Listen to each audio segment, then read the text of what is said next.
वैजयंती माला हिंदुस्तानी cinema का वो नाम जो अपने डांस, अपनी अदायगी और अपनी खूबसूरती के लिए हमेशा सम्मान के साथ लिया जाता है।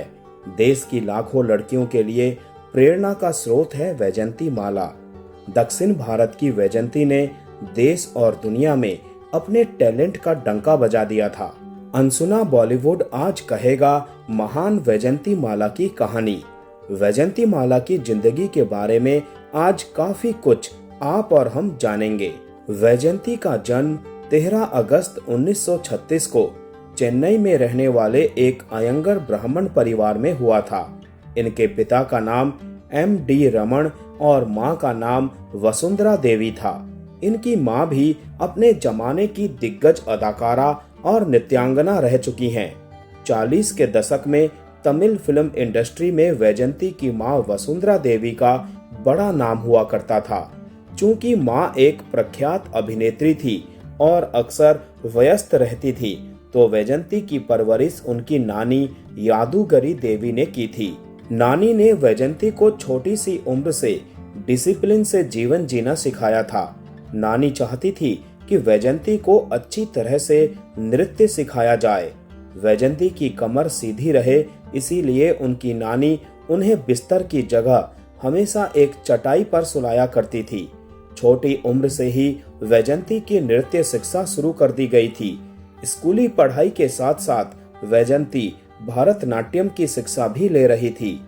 वैजयंती जब महज 4 साल की ही थी, तब साल 1940 में अपने माता पिता के साथ ये इटली की राजधानी रोम गईं और वहां सर्वोच्च ईसाई धर्मगुरु पोप के सामने इन्होंने भरतनाट्यम की एक प्रस्तुति दी थी। 15 साल की उम्र तक वैजयंती भरतनाट्यम में पारंगत हो चुकी थी। भरतनाट्यम के अलावा कर्नाटक संगीत में भी वैजयंती ने दक्षता हासिल की थी। इसी उम्र में ही वैजयंती को फिल्मों में काम करने का पहला ऑफर भी आया था। वैजयंती माला के मामा Y.G. पार्थ स्वामी भी फिल्मों से जुड़े थे। वो न केवल एक एक्टर थे, बल्कि तमिल नाटक लेखक भी थे। यही वजह है कि तमिल फिल्मी शख्सियतों का वैजयंती के घर आना जाना लगा रहता था। अपने नृत्य कौशल से 15 साल की उम्र तक वैजयंती तमिलनाडु में बढ़िया नाम कर चुकी थी। इसीलिए उस दौर के दिग्गज तमिल डायरेक्टर M.V. रमन ने वैजयंती को अपनी फिल्म वजकई में काम करने का ऑफर दिया, लेकिन इनकी नानी ने इनके फिल्मों में काम करने पर सख्त ऐतराज जताया। उन्हें फिक्र थी कि अगर वैजयंती फिल्मों में काम करने लगी तो उसका नृत्य और पढ़ाई दोनों छूट जाएंगे।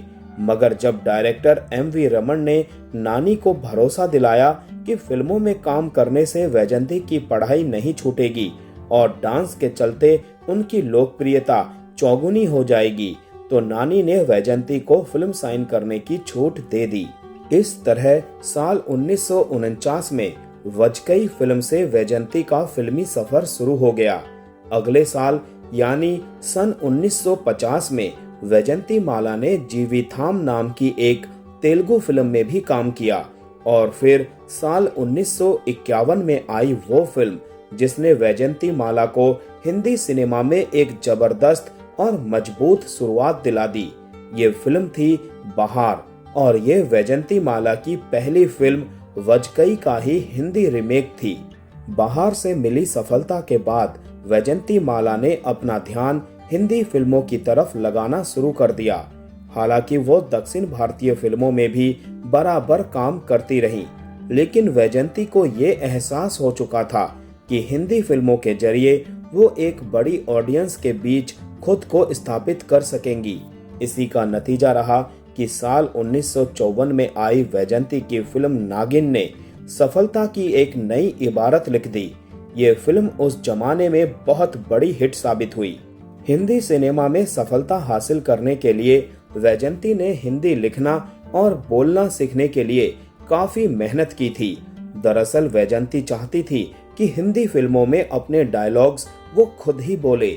नागिन फिल्म को मिली जबरदस्त कामयाबी ने वैजयंती की ये मेहनत पूरी तरह से वसूल करा दी। इसके बाद तो वैजयंती माला ने एक से बढ़कर एक हिंदी फिल्मों में काम किया। हिंदी फिल्मों के हर बड़े स्टार के साथ उन्होंने सिल्वर स्क्रीन शेयर की। दिलीप कुमार और राज कपूर जैसे सितारों के संग इनकी जोड़ी खूब पसंद की गई। दोनों के साथ ही इनके अफेयर की खबरें भी खूब उड़ी, लेकिन सालों बाद अपनी किताब बॉन्डिंग अ मेमो एयर के जरिए वैजंती माला ने इन खबरों को कोरी बकवास बताया और मीडिया का पब्लिसिटी स्टंट।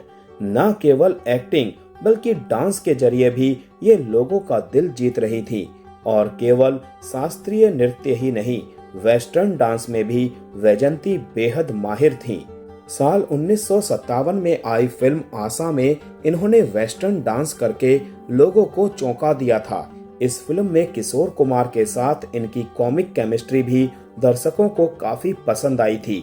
वैजंती माला के कैरियर में 1955 में आई देवदास फिल्म का बड़ा ही महत्व है, क्योंकि इस फिल्म से लोगों को पता चला कि वैजंती न केवल एक बढ़िया नृत्यांगना है बल्कि एक उम्दा अदाकारा भी हैं।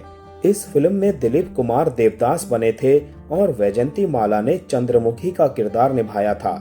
चंद्रमुखी के किरदार को खूबसूरती से जीने के लिए वैजंती माला को film fair best supporting actress का अवार्ड दिया गया था, लेकिन वैजंती ने ये कहकर वो अवार्ड ठुकरा दिया कि देवदास की जिंदगी में चंद्रमुखी की बड़ी अहमियत है, वो कोई सपोर्टिंग किरदार नहीं है, मैं बेस्ट एक्ट्रेस के अवार्ड को ही स्वीकार करूंगी। उस साल देवदास फिल्म में पारो का रोल करने वाली अभिनेत्री सुचित्रा सेन को बेस्ट एक्ट्रेस का किरदार दिया गया था। वैजंती माला को मिले अवार्ड्स की बात करें तो साल 1961 में आई फिल्म गंगा जमुना और 1968 में आई फिल्म संघर्ष के लिए Bengali film journalist association award दिया गया था। फिल्म गंगा जमुना के लिए ही वैजंती को फिल्म फेयर अवार्ड भी मिला था। इसके अलावा साधना और संगम के लिए भी वैजंती माला ने फिल्म फेयर अवार्ड्स अपने नाम किए थे। साल 1996 में फिल्म फेयर ने ही वैजंती माला को लाइफ टाइम अचीवमेंट अवार्ड भी दिया था। साल 1982 में वैजंती माला को संगीत नाटक अकादमी अवार्ड भी दिया गया था। साल 1968 में भारत सरकार ने भी वैजंती माला को पद्मश्री पुरस्कार से सम्मानित किया था। वैजंती माला की निजी जिंदगी की बात करें तो इन्होंने डॉक्टर चमनलाल बाली से शादी की थी। चमनलाल बाली राज कपूर के पर्सनल फिजिशियन थे और पहले से शादीशुदा थे। पहली शादी से इनके 3 बेटे भी थे। वैजंती माला और चमनलाल की मुलाकात का किस्सा भी बड़ा दिलचस्प है। एक दफा वैजंती कश्मीर में डल झील पर किसी फिल्म की शूटिंग कर रही थी। एक सीन के दौरान वैजंती माला डल झील में गिर पड़ी और बीमार पड़ गई। उन्हें तत्काल मुंबई लाया गया। इत्तेफाक से वैजंती माला का इलाज डॉक्टर चमनलाल बाली ही कर रहे थे। इलाज के दौरान वैजंती माला और डॉक्टर चमनलाल बाली की दोस्ती हुई और फिर दोस्ती प्यार में बदल गई। डॉक्टर चमनलाल ने अपनी पहली पत्नी को तलाक दे दिया और फिर वैजंती माला और डॉक्टर चमनलाल बाली ने शादी कर ली। इस तरह वैजंती माला बन गई वैजंती माला बाली। वैजंती माला का एक बेटा है जिनका नाम है सुचिंद्र बाली और वो भी एक एक्टर हैं। सुचिंद्र बाली साउथ फिल्म इंडस्ट्री का एक बड़ा नाम है। हालांकि सुचिंद्र ने हिंदी फिल्मों से अपना कैरियर शुरू किया था, लेकिन हिंदी सिनेमा में उन्हें कामयाबी नहीं मिल पाई। साल 1986 में वैजंती माला के पति डॉक्टर चमनलाल बाली ये दुनिया छोड़कर चले गए थे। वैजंती माला ने पॉलिटिक्स में भी काफी नाम कमाया था। पंडित नेहरू से वैजंती माला की बढ़िया जान पहचान थी। इसके बाद इंदिरा गांधी से भी वैजंती माला के संबंध बेहद मधुर थे। इंदिरा गांधी के सपोर्ट से ही वैजंती माला ने साल 1984 में साउथ चेन्नई सीट से कांग्रेस के टिकट पर चुनाव लड़ा और सांसद बनी। 1989 में एक बार फिर वैजंती माला इसी सीट से सांसद बनी। साल 1993 में कांग्रेस ने वैजंती माला को राज्यसभा भेजा, लेकिन 1999 में वैजंती माला का कांग्रेस से मोहभंग हो गया। उन्होंने कांग्रेस से इस्तीफा देकर भाजपा की सदस्यता ले ली। इन दिनों अपनी बढ़ती उम्र के चलते वैजंती माला ने खुद को पॉलिटिक्स से दूर कर लिया है। वैजंती माला की उम्र अब 92 साल हो चुकी है। उम्र के इस पड़ाव पर आकर उन्होंने खुद को सोशल लाइफ से पूरी तरह से दूर कर लिया है। वैजंती के इकलौते बेटे सुचिंद्र ने शादी कर ली है और वो खुद भी एक बेटी के पिता बन चुके हैं। अनसुना बॉलीवुड ईश्वर से प्रार्थना करेगा कि वैजंती माला हमेशा सेहतमंद रहे। वैजंती ने भारतीय सिनेमा जगत में अपना जो योगदान दिया है उसके लिए अनसुना बॉलीवुड उन्हें सैल्यूट करता है। जय हिंद।